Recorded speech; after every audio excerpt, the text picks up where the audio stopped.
Good morning students.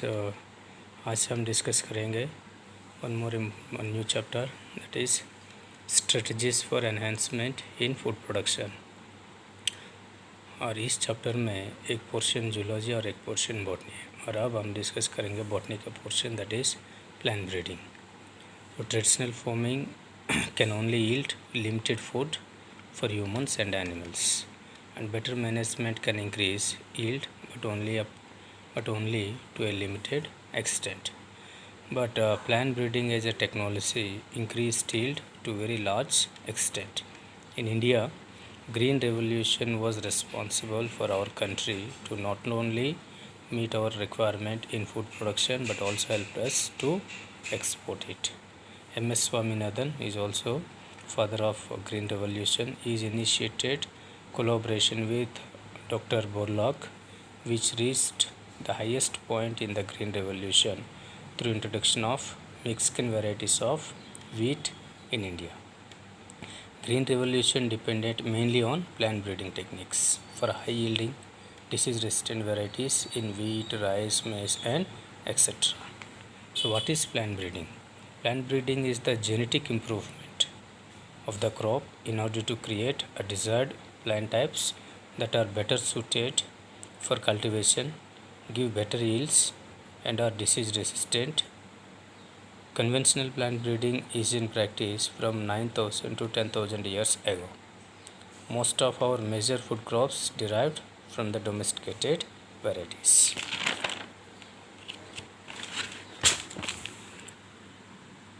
But now, due to advancements in genetics, molecular biology and tissue culture, plant breeding is being carried out by using molecular genetic tools. Classical plant breeding includes hybridization of pure lines, artificial selection to produce plants with desirable characters of higher yield, nutrition and disease resistance. So अब discuss करेंगे various steps in plant breeding techniques, various steps required for developing new varieties, and they are usually 5 steps. And the first one is collection of variability, or it is also called collection of germplasm. So what is germplasm? The entire collection having all the diverse alleles for all genes in a given crop is called germplasm collection. A good germplasm collection is essential for successful plant breeding program. The germplasm of any crop species consists of the cultivated improved varieties, old local varieties and wild species related to the cross species, and usually germplasm collected in the form of plants or in the form of seeds. And this is the first step. And second step is evaluation and selection of parents.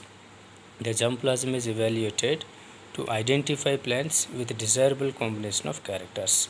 Selection of parents is picking up seeds of only those plants for multiplication which have desired characters. For example, grain length in rice is variable.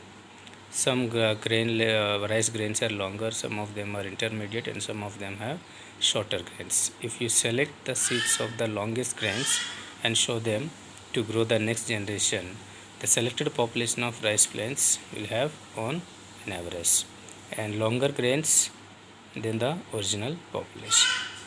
And third step is called cross hybridization among selected parents. Hybridization is the most common method of creating genetic variations. It is a crossing of two or more types of plants for bringing their traits together in the hybrid or process. For example, high protein quality of one parent may need possible by cross hybridizing the two parents. Hybridization may involve single or multiple crosses. Example, a wheat variety C306 was developed through multiple crosses between C51 and P19 into C281. The steps in hybridization are initially selection of parents with desirable characters, then self-fertilization, emasculation. Already we will discuss what is emasculation, the removal of anther from bisexual flower, then bagging, tagging and artificial pollination, and these are the important steps during hybridization. And fourth step is selection and testing of superior recombinants. and this step comprises selecting among the progeny of hybrids those plants that have desired character combination. The selection process yields plants that are superior to both of the parents. These plants are self-pollinated for several generations till they come to a state of uniformity or homozygosity, so that the characters will not separate in the process. And last step is testing, release and commercialization of new cultivars.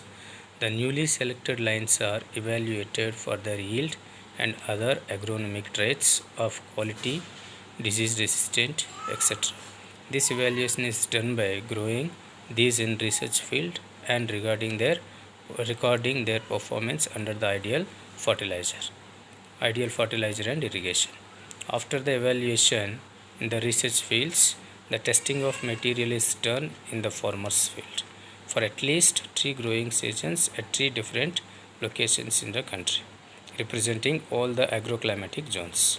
The material is evaluated in comparison to the best available crop cultivars, and the seeds of new variety are multiplied and made available to the farmers. Some examples are wheat, Kalyan Sona Sonalika, rice, Saya and Ratna, sugarcane, Sakaram Barbary, Sakaram Afsnarum, mustard, Pupusa Swarne.